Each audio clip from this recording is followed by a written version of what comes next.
Assalamualaikum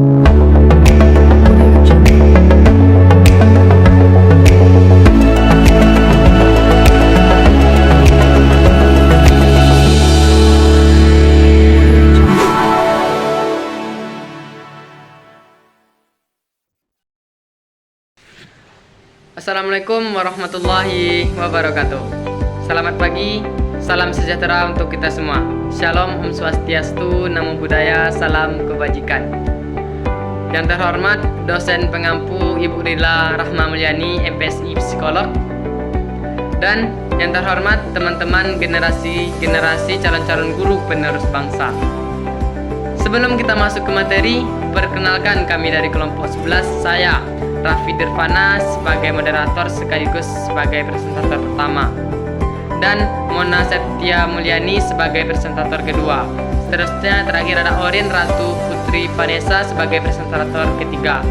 Nah, langsung saja kita masuk ke materi dengan judul Kepribadian Humanistik Abraham Maslow.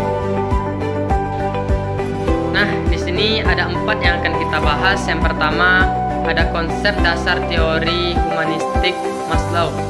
Dan yang kedua ada hierarki kebutuhan Maslow. Yang ketiga ada ciri kepribadian dinamis, produktif, dan matang. Keempat ada implementasi teori humanistik terhadap bimbingan dan konseling.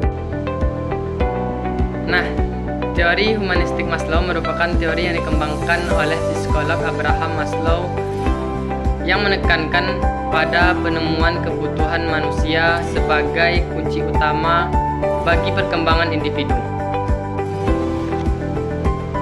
Nah, konsep dasarnya adalah tentang hierarki kebutuhan.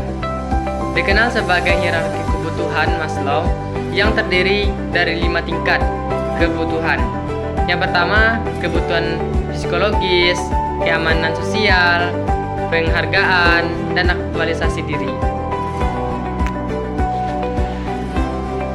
Teori ini menyatakan bahwa setiap tingkat kebutuhan harus dipenuhi secara bertahap, dimulai kebutuhan paling dasar hingga kebutuhan yang lebih tinggi, dan individu akan terdorong untuk mencapai kompetensi penuhnya melalui pemenuhan kebutuhan-kebutuhan ini.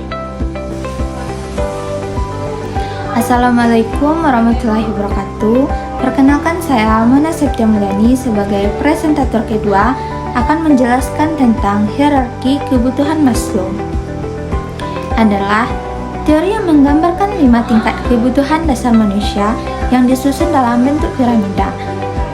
Secara berurutan, tingkat kebutuhan tersebut adalah yang pertama, kebutuhan fisiologis. Kebutuhan fisiologis merupakan kebutuhan dasar untuk bertahan hidup seperti air, makanan, udara, tempat tinggal, dan tidur. Yang kedua yaitu kebutuhan keamanan, meliputi kebutuhan akan rasa aman, perlindungan dari bahaya fisik dan emosional, keamanan finansial, dan stabilitas. Yang ketiga yaitu kebutuhan sosial. Kebutuhan sosial merupakan kebutuhan akan interaksi sosial, kasih sayang, pertemanan keintiman, serta pengakuan dari dan penerimaan dari orang lain. Yang keempat yaitu kebutuhan penghargaan, termasuk kebutuhan akan penghargaan, pengakuan, prestasi, dan rasa hormat dari diri sendiri dan orang lain. Yang kelima yaitu aktualisasi diri, merupakan kebutuhan tertinggi dalam hierarki yang mencakup pencarian potensi penuh, pengembangan diri, dan mencapai tujuan hidup yang lebih tinggi serta kepuasan pribadi. Assalamualaikum warahmatullahi wabarakatuh. Perkenalkan, nama saya Orin Putri Ratu Vanessa dengan NPM 23020600046. Di sini saya akan menjelaskan tentang karakteristik dari kepribadian yang dinamis, produktif, dan matang yang meliputi 1. Kemandirian. Kemandirian ialah individu tersebut mampu bertindak secara mandiri dan mengambil tanggung jawab atas tindakan dan keputusannya sendiri. Yang kedua ialah keterbukaan. Keterbukaan juga yang dimaksud mereka terbuka terhadap ide-ide baru, pengalaman, dan pandangan yang berbeda serta siap untuk belajar dan berkembang. Yang ketiga ialah empati. Empati adalah mereka memiliki kemampuan untuk memahami dan merasakan perasaan orang lain serta mampu berempati dan merespon dengan tepat. Dan yang keempat adalah kesadaran diri. Kesadaran diri juga meliputi mereka memiliki pemahaman yang baik tentang kekuatan, kelemahan, dan nilai-nilai pribadi mereka sendiri, serta memiliki kesadaran diri yang tinggi. Yang terakhir ialah kematangan emosional. Kematangan emosional adalah mereka mampu mengelola emosi dengan baik, tidak terlalu terpengaruh oleh tekanan atau situasi sulit, dan mampu menjaga ketenangan dalam berbagai situasi.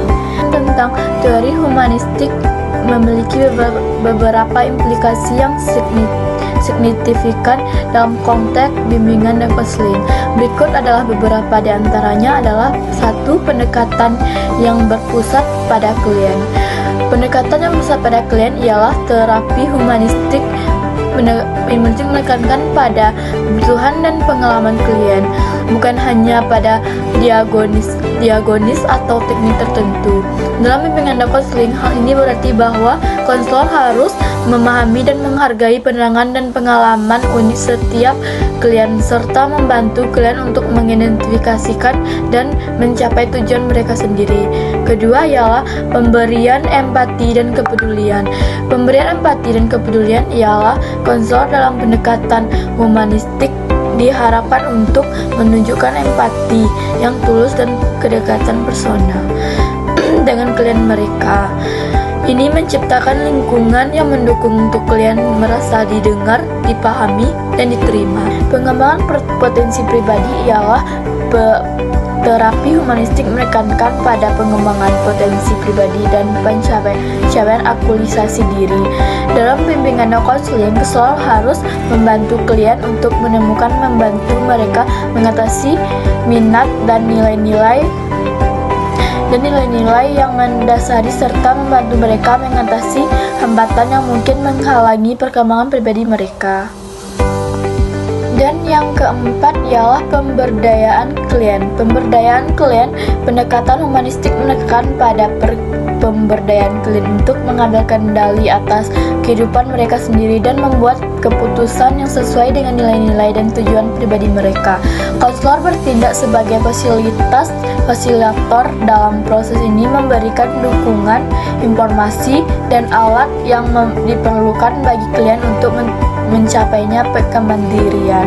Yang terakhir ialah fokus pada keseimbangan psikologis. Fokus pada keseimbangan psikologis ialah terapi humanistik menekankan pada pencapaian keseimbangan psikologis, termasuk hubungan yang sehat antara diri sendiri, orang lain, dan dunia sekitarnya. Dalam bimbingan dan konseling, konselor membantu klien untuk mengatasi konflik internal dan eksternal, meningkatkan kesejahteraan psikologis, dan mencapai keseimbangan yang lebih baik dalam kehidupan mereka. Melalui penerapan prinsip ini, bimbingan dan konseling yang berbasis pada teori humanistik dapat membantu individu meningkatkan pemahaman diri dan mengatasi tantangan dan mencapai pertumbuhan pribadi yang lebih besar.